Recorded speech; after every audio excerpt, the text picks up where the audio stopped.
विष्णुमायेति शब्दिता नमस्तस्यै नमस्तस्यै नमस्तस्यै नमो नमः।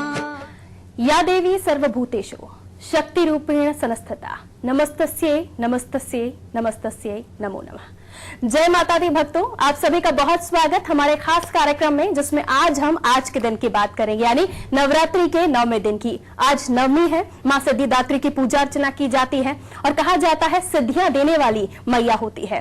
और मैया की आराधना आज करते हैं तो सभी परेशानियों को मैया दूर करती है। लेकिन वो कैसे मुमकिन होगा, किन बातों का आपको ध्यान रखना है, माता का स्वरूप और किस तरह से आपको पूजा करनी है, विधि विधान सामग्री क्या होनी चाहिए, क्या भोग आज लगाना है जिससे मां प्रसन्न हो जाए, तमाम सवालों के जवाब देने के लिए हमारे साथ इस वक्त मौजूद है ज्योतिषाचार्य पंडित अरविंद तिवारी जी। पंडित जी, बहुत बहुत स्वागत आपका।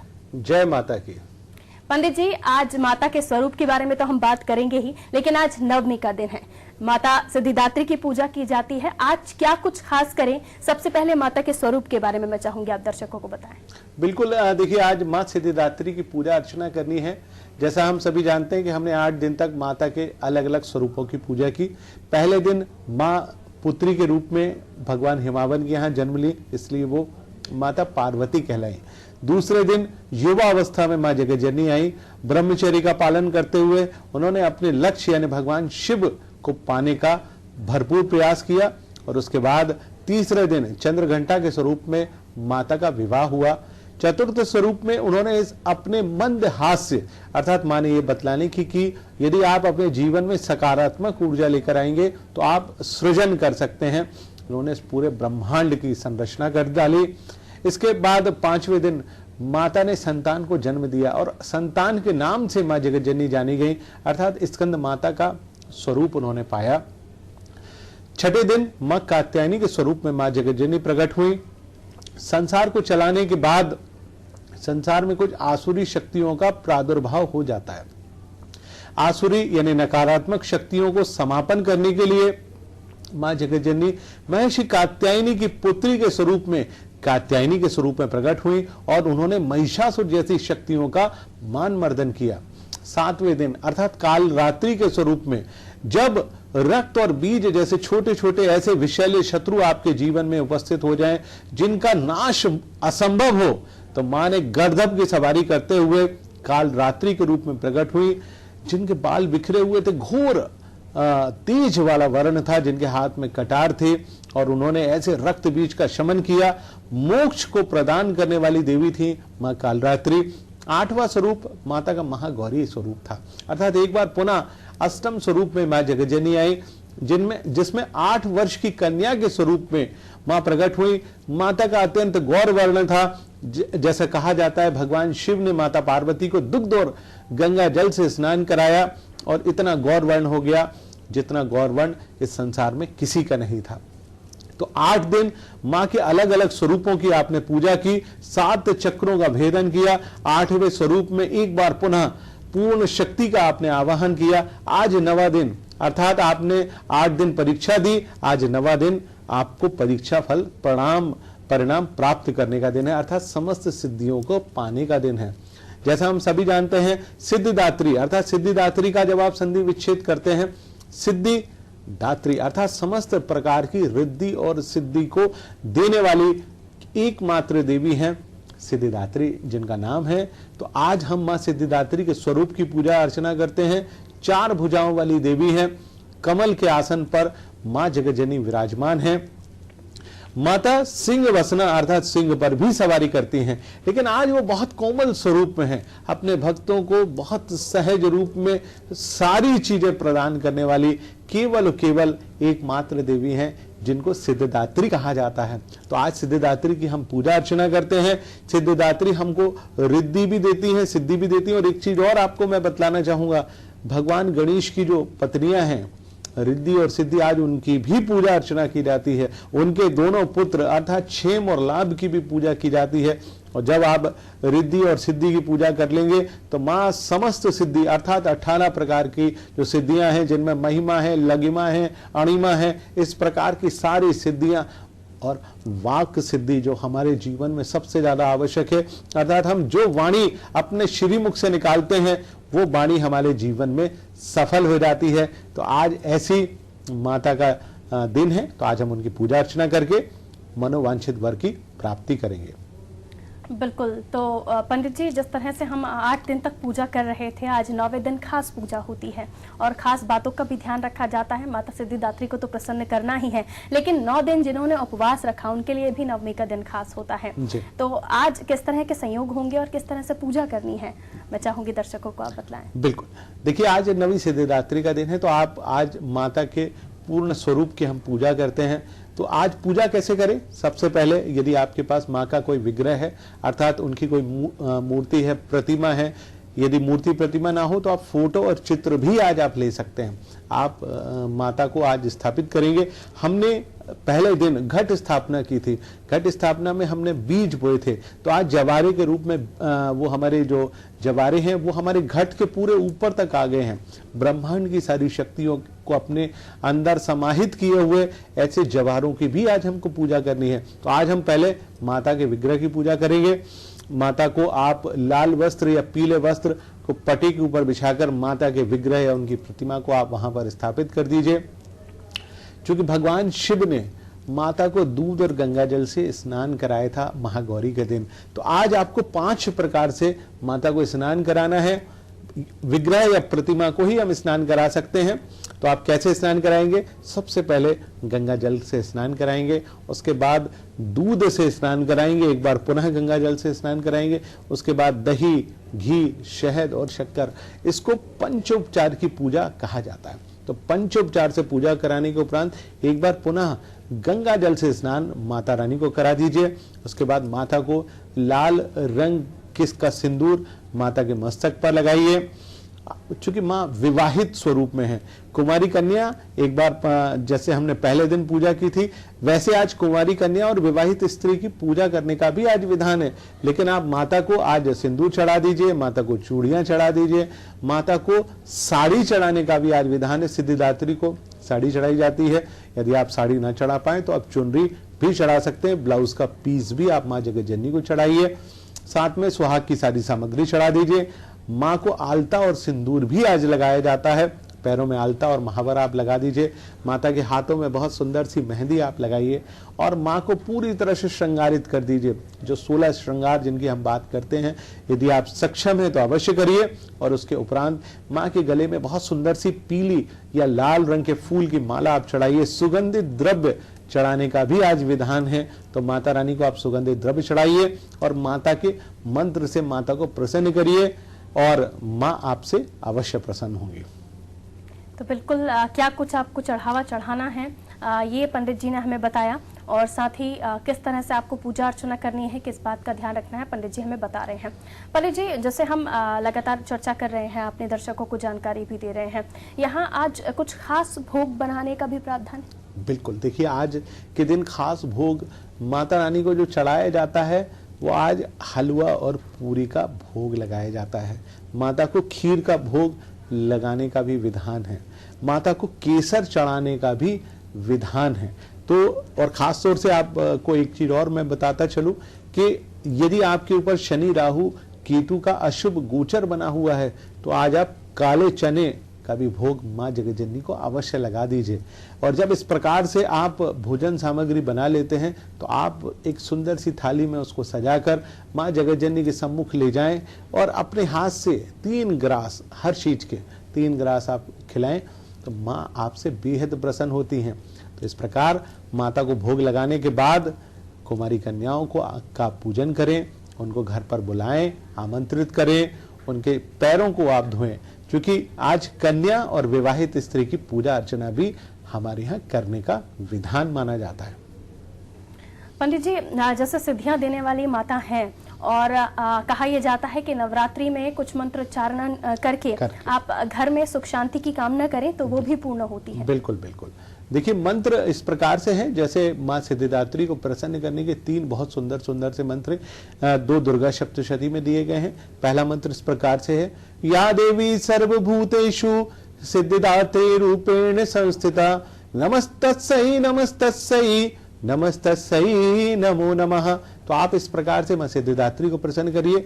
एक नवाण मंत्र के स्वरूप में भी मां जगज्जननी को प्रसन्न किया जाता है। नवाण मंत्र इस प्रकार से है, ओम ऐम ह्रीम क्लीम सिद्धिदात्री देव्यै नमः। एक बार मैं पुनः दोहरा देता हूं, ओम ऐम ह्रीम क्लीम सिद्धिदात्री देव्यै नमः। तो ये नवाण मंत्र है, आप इसका भी उच्चारण कर सकते हैं। बहुत सारे हमारे भाई बहन जो हैं, जो लगातार अपने काम में व्यस्त रहते हैं, 9 दिन में माँ की सेवा नहीं कर पाते, उनके लिए भी एक छोटा सा मंत्र बतला रहा हूं, जिसको आप मन में सुमिरन 24 घंटे करते रहें, उससे भी माँ सिद्धिदात्री आपसे प्रसन्न होती हैं। बहुत साधारण सा मंत्र है, ओम सिद्धिदात्री देव्यै नमः। तो आप इस मंत्र का उच्चारण अपने मन में करते रहिए, मन में सुमिरन करते रहेंगे, माँ सिद्धिदात्री आपसे प्रसन्न होंगी। मंत्र आपने कर लिया, माँ की आरती करने का भी आज विधान है। माँ की आरती आप करें, बहुत सुंदर सी माँ की आरती होती है। और आज हवन करने का भी विधान है, क्योंकि जब आप माता को आमंत्रित कर लेते हैं तो आप उनको हवन या हवी सामग्री अवश्य चढ़ाते हैं। क्योंकि माँ साधारण भोजन को स्वीकार तो करती हैं, लेकिन उनका जो पेट या उनकी जो क्षुधा शांत होती है वो केवल और केवल हवन सामग्री की हवि से शांत होती है। तो आज के दिन हवन करने का भी विधान है। 8 दिन आपने विधि पूर्वक पूजा अर्चना की, तो आज माँ के जो मंत्र मैंने आपको बतलाए हैं उन मंत्रों से आप हवन करें। साथ साथ आपके जीवन में यदि नवग्रहों का कष्ट बना हुआ है, राहु केतु शनि सूर्य जैसे ग्रह आपको पीड़ा पहुंचा रहे हैं, तो आप इन के मंत्रों से हवन करें। और साथ साथ इनकी हर एक की समिधाएं आती हैं, तो आप इनकी समिधाओं को इनके मंत्रों के साथ छोड़ें उस हवन कुंड में। तो नवग्रहों की शांति, नवग्रहों की शुभ दृष्टि आप पर पड़ेगी, जिससे आप अपने जीवन में हर उस वस्तु को पा सकते हैं जिसकी आप केवल और केवल कल्पना कर रहे हैं। बिल्कुल, तो आज का दिन बहुत ही खास होने वाला है। जिन बातों का आपको ध्यान रखना है वो लगातार हम आपको बताते जा रहे हैं, और साथ ही जवारों के बारे में भी बात की हमने, किस तरह से आपको उनकी भी पूजा अर्चना करनी है। पंडित जी, हर देवी को रंग प्रसन्न होते हैं, कहा जाता है भक्त अगर वो रंग धारण करे तो उससे भी काफी फर्क पड़ता है। तो आज के दिन भी कोई ऐसा कलर है, रंग है? बिल्कुल है। देखिए, माँ सुहाग के स्वरूप में है, माँ को लाल रंग बहुत पसंद है, माँ को पिंक कलर जो है, जैसे आपने साड़ी अपने ऊपर धारण की हुई है, माँ को ये रंग भी बहुत पसंद है। माँ को पीला रंग की चुनरी भी बहुत पसंद है, पीला रंग भी बहुत पसंद है। यदि आप इन रंगों को माँ की पूजा में आप समाहित करते हैं तो माँ आपसे अवश्य प्रसन्न होती है। तो आप करके देखें, अवश्य लाभ होगा। पंडित जी, इस बार क्योंकि नवरात्रि पर आपने ग्रहों के बारे में भी बात की कि अगर किसी ग्रह से कोई परेशानी है या पूजन हवन करना चाहते हैं तो आपने उस बारे में भी हमारे दर्शकों को बताया। हम अगर राशियों के बारे में बात करें तो इस नवरात्रि के बाद कौन सी राशियों पर अच्छा प्रभाव पड़ेगा और कौन सी राशियां परेशान होने वाली हैं? बिल्कुल, देखिए, इस नवरात्रि में यदि आपने पूजा अच्छे प्रकार से की है तो आपको शनि राहु केतु इन सबसे तो शांति मिलेगी। लेकिन नवरात्रि के बाद जो कुछ प्रमुख राशियां हैं जिन पर कुछ अशुभता आने वाली है, उनमें से कुछ राशियां इस प्रकार हैं। चूंकि नवरात्रि के तुरंत बाद राशि परिवर्तन हो रहा है, सूर्य कन्या राशि से निकलकर तुला राशि में जा रहा है, तो मेष राशि के लिए बहुत शुभ परिणाम लेकर आएगा। उसके बाद वृषभ राशि वाले जातकों के लिए भी शुभ परिणाम लाएगा, परंतु मिथुन राशि वाले जातकों के लिए थोड़ा सा अशुभ परिणाम लेकर आएगा। कर्क राशि वाले जातकों के लिए सूर्य 4थे भाव में प्रवेश करेगा, जिससे कहीं ना कहीं सुख में कमी आ सकती है। सिंह राशि वाले जातकों के लिए पराक्रम भाव में सूर्य का प्रवेश बहुत शुभ परिणाम लेकर आ सकता है। वहीं कन्या राशि वाले जातकों के लिए 2य भाव में सूर्य घर परिवार में किसी न किसी परेशानी को अवश्य लेकर आएगा। वहीं तुला राशि वाले जातकों के लिए बेहद शुभ रहेगा सूर्य का तुला राशि में गोचर। लेकिन वृश्चिक राशि वाले जातकों के लिए कर्मेश का 12वें भाव में गोचर किसी भी स्वरूप में ठीक नहीं, कामकाज में कहीं ना कहीं बाधाएं उत्पन्न होंगी। शनि लगातार तंग कर ही रहा है, तो वृश्चिक राशि वाले जातकों को विशेष सावधानी रखनी है। वहीं धनु राशि वाले जातकों के लिए बहुत शुभ है तुला राशि में सूर्य का गोचर। और उसके बाद हम बात कर लेते हैं मकर राशि वाले जातकों के लिए। तो मकर राशि वाले जातकों के लिए भी सूर्य बहुत शुभ परिणाम दायक रहेगा। हालांकि सूर्य उनकी कुंडली में 8म भाव का राशि स्वामी होता है, परेशान कर सकता है। कुंभ राशि वाले जातकों के लिए सूर्य का तुला राशि में गोचर अर्थात भाग्य भाव में गोचर शुभ परिणामकारी रहेगा। वहीं मीन राशि वाले जातकों के लिए थोड़ा सा तंग कर सकता है, क्योंकि सूर्य 6ठे भाव का स्वामी होता है। सूर्य का गोचर कहीं ना कहीं तुला राशि में अलाभकारी यानी परेशान करने वाला होता है। एक और बड़ा ग्रह जो परिवर्तन हो रहा है वो हो रहा है गुरु का राशि परिवर्तन। 13 माह के बाद ये राशि परिवर्तन होता है। गुरु वृश्चिक से निकलकर धनु यानी स्वराशिस्थ हो रहे हैं, लेकिन भारतवर्ष की कुंडली में अष्टम गुरु रहेगा। चूंकि आय भाव का स्वामी है, आय भाव का स्वामी यदि अष्टम भाव में गोचर रहता रहेगा तो भारत की अर्थव्यवस्था को कहीं ना कहीं थोड़ा सा मंदा कर सकता है। और अष्टम भाव में गुरु का गोचर भारत के पड़ोसियों से, खासतौर से पाकिस्तान से संबंधों को थोड़ा सा कमजोर बना सकता है। विभिन्न राशियों पर इसका अलग अलग प्रभाव पड़ेगा। मेष राशि वाले जातकों के लिए बहुत शुभ रहेगा, वृषभ राशि वाले जातकों के लिए थोड़ा कमजोर है, मिथुन राशि वाले जातकों के लिए सामान्य फलकारी है, वहीं कर्क राशि वाले जातकों के लिए बहुत श्रेष्ठ फलकारी है। बात करते हैं सिंह राशि वाले जातकों के लिए सामान्य फलकारी रहेगा, कन्या राशि वाले जातकों के लिए थोड़ा सा कमजोर साबित होगा, तुला राशि वाले जातकों के लिए श्रेष्ठ फलकारी रहेगा, वृश्चिक राशि वाले जातकों के लिए सामान्य रह सकता है, वहीं धनु राशि वाले जातकों को सबसे ज्यादा लाभ प्राप्त होगा, मकर राशि वाले जातकों के लिए यह बेहद कमजोर साबित होगा, वहीं कुंभ राशि वाले जातकों का समय सबसे शानदार रहेगा और मीन राशि वाले जातकों के लिए बहुत ही उन्नति कारक साबित होगा। बिल्कुल, तो राशियों के बारे में भी पंडित जी ने हमें जानकारी दी। पंडित जी, एक और बात मैं चाहती हूँ कि दर्शकों तक पहुँचाई जाए आपके माध्यम से। हम परिवार के बारे में बात कर रहे थे, हम परिवार के सुख शांति के बारे में बात कर रहे थे, लेकिन इन दिनों हम युवा युवतियों को देख रहे हैं कि रोजगार काफी उनकी परेशानी है। तो हमने अर्थव्यवस्था को लेकर भी बात की, लेकिन एक ये मुद्दा हमारे देश से भी जुड़ा हुआ है, हमारे युवाओं से भी जुड़ा हुआ है। तो क्या इसका कोई उपाय है इस नवरात्र? बिल्कुल, देखिए आज सिद्धिदात्री का दिन है, समस्त प्रकार की सिद्धि अर्थात आपको सक्सेस पाने का दिन है। सिद्धि का एक नाम सक्सेस भी होता है, सफलता भी होती है। तो आप क्या करें जिससे सिद्धिदात्री आपसे प्रसन्न हो जाएं। देखिए हमारे यहाँ दुर्गा सप्तशती में एक बहुत सुंदर सा स्तोत्र दिया हुआ है जिसको बोलते हैं सिद्ध कुंजिका स्तोत्र। अर्थात आपको समस्त सिद्धि प्राप्त करने की जो चाबी है वो केवल और केवल सिद्ध कुंजिका स्तोत्र में दी गई है। आप अपने जीवन की हर समस्या का समाधान इस स्तोत्र के माध्यम से दूर कर सकते हैं। तो कैसे करें? आज मां जगत जननी को आप केवल सिद्ध कुंजिका स्तोत्र का कम से कम 1 पाठ और ज्यादा से ज्यादा 11 पाठ आप मां जगत जननी मां सिद्धिदात्री को अवश्य सुनाइएगा। आपके जीवन में जितनी भी असफलता आ रही है, मां सारी असफलताओं में से निकालकर सफलता के पथ पर आपको आगे बढ़ा देंगी। और कोशिश करें यदि सिद्ध कुंजिका स्तोत्र से आप यदि हवन भी कर पाए, हालांकि सिद्ध कुंजिका स्तोत्र से हवन नहीं किया जाता, लेकिन मैंने स्वयं अनुभूति की है कि यदि आप सिद्ध कुंजिका स्तोत्र से एक हवन कर दें, उसमें हवन सामग्री क्या होना चाहिए? तिल होना चाहिए, जौ होना चाहिए, पीली सरसों होना चाहिए, चावल होना चाहिए, थोड़ी सी शक्कर होना चाहिए और उसको घी में सम्मिश्रित कर पान के पत्ते पर जितने भी मंत्र हैं, हर मंत्र में पान के पत्ते के ऊपर उस हवन सामग्री को आप रखें और आप अपनी सुरवा में उसको रखकर हवन कुंड में डालते जाइए। करके देखिए, ये अनुभूत नुस्खा है, इससे आपको सफलता अवश्य मिलेगी। बिल्कुल पंडित जी, तो बहुत अच्छी जानकारी आपने हमारे दर्शकों तक आज पहुंचाई और खासकर आज नवरात्रि के 9वें दिन जिसे नवमी के रूप में हम मनाते हैं और माता रानी की पूजा अर्चना करते हैं।